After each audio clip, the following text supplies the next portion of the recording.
pogi. So we have here fried tofu na, no? Fried tokwa. Tofu o yung ginagamit sa taho. Yan yun, naprito na natin. And here we have onion, carrots, zucchini, garlic, ginger, onion ulit, banana beans, and then oyster, mushroom. Then bell pepper. Yan, so ito yung key ingredients natin, condiments. Meron tayong liquid seasoning, corn syrup, tamis, dark soy sauce, and oyster sauce. Meron din kayo mabibili na vegetarian na oyster sauce. Natapong ko na kasi yung bote. So, sa mga vegetarian, you can skip this one. There's a alternative na vegan na oyster sauce. Okay, so GG's. So, meron tayong stock na Shanghai dito, no? Ito yung mga ginagawa ko na sa bahay, and then pina-frozen ko na siya. Tapos ito, prito-prito na lang pag gusto kong kumain. Okay, so kukuha na lang ako sa freezer, kuha ko, prito ko. Tapos, so, may instant Shanghai na ako. Okay, so let's start. Oil. And then, unahin natin yung onion.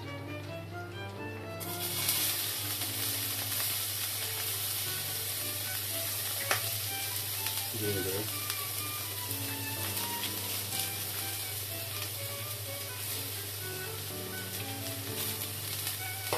Patayin muna natin, okay? Next, garlic.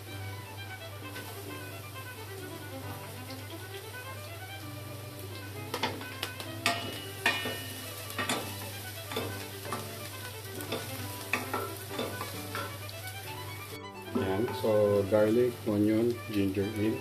Lagyan na natin yung oyster natin, oyster mushroom.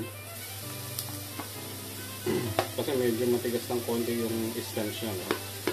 So, unahin natin ito, sutay natin.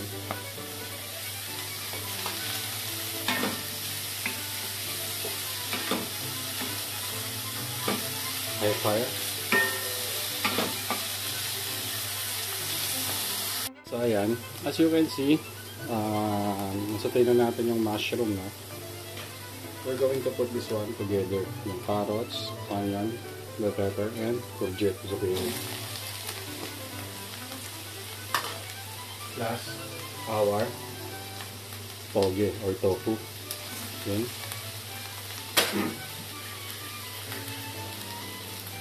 and then we're going to stir this one. High fire.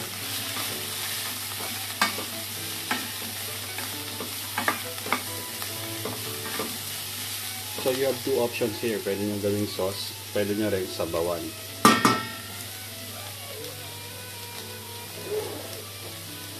So we're going to add our dark soy sauce. Approximately 3 tablespoons.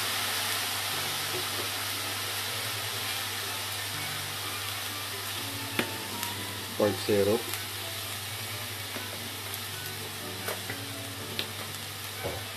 Pag walang corn syrup, disregard nyo na lang o kaya gawa na lang kayo ng magamit na lang kayo ng oyster sauce. Oyster sauce.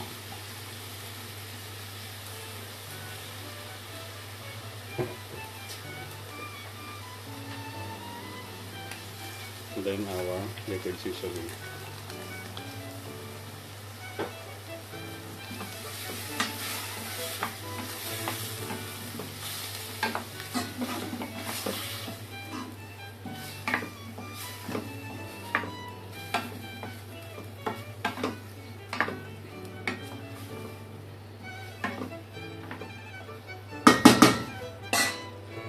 That's our toge. Toge natin. Galing to sa Korean store na. Pwede rin yung Pinoy toge. Yung Korean toge kasi mas malalaki siya. Oh. Mas malalaki yung sprout. Sa Pinoy maliit to. Yung konti. So pwede nyo i-serve to ganito lang. But if you want sauce, yan, gawa ng konti sauce. Lagdag tayo ng tubig or stock.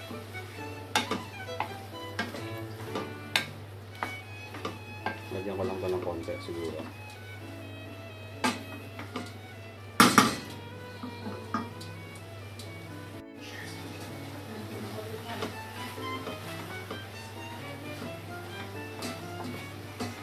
Let's add some liquid water or chicken broth, beef broth, vegetable broth, bahala ka na. Ito, pure water lang to.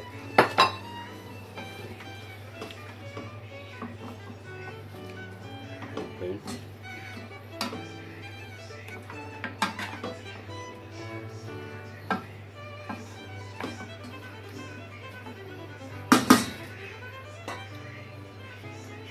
Natin.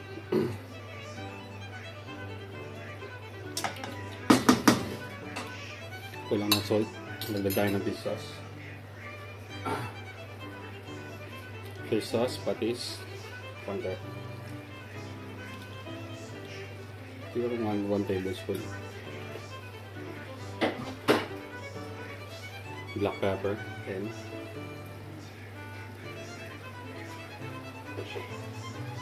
Optional, MSG or Bechin.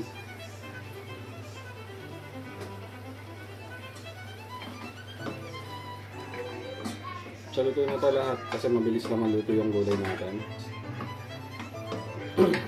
Meron tayong last touch. Lagay tayo ng greens. Meron tayong roka dito. Ayan. So, I have here roka. Ay, pocha.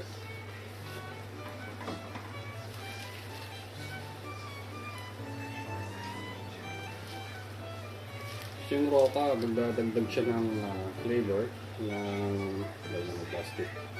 May pagka-ampalaya flavor siya ng konti. Ampalaya na spinach na halo. Bitter but flavorful and may flavor profile siya na pasahabig sa ampalaya. So it's like you're eating ampalaya leaves pero in mild version. Okay. So ito yung veg natin. Hindi ko alam ang tatawag ko dito. Bahala na kayo.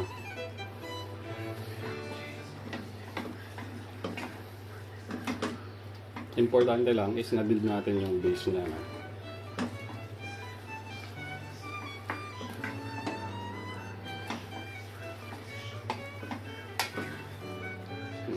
Yung anak ko medyo gusto ng may sabaw, no? So lagyan natin ng konting tubig pa.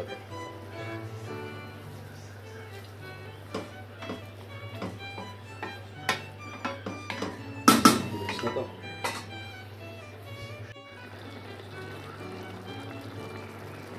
So, ayan.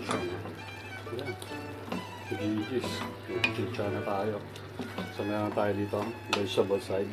Meron tayong Shanghai. Tsaka nuggets. So, goods.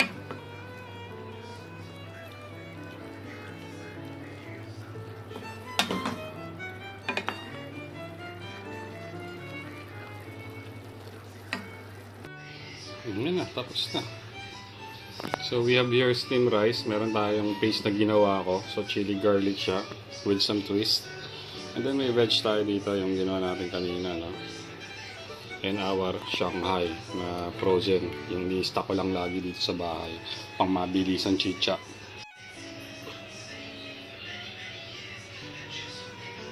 Oh, diba? So lunch na kami. Late lunch na.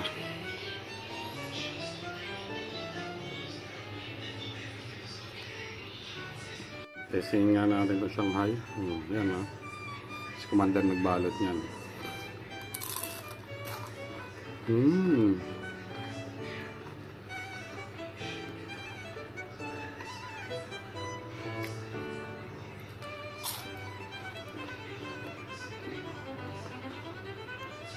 Na, pizza na kami. GG's, thank you.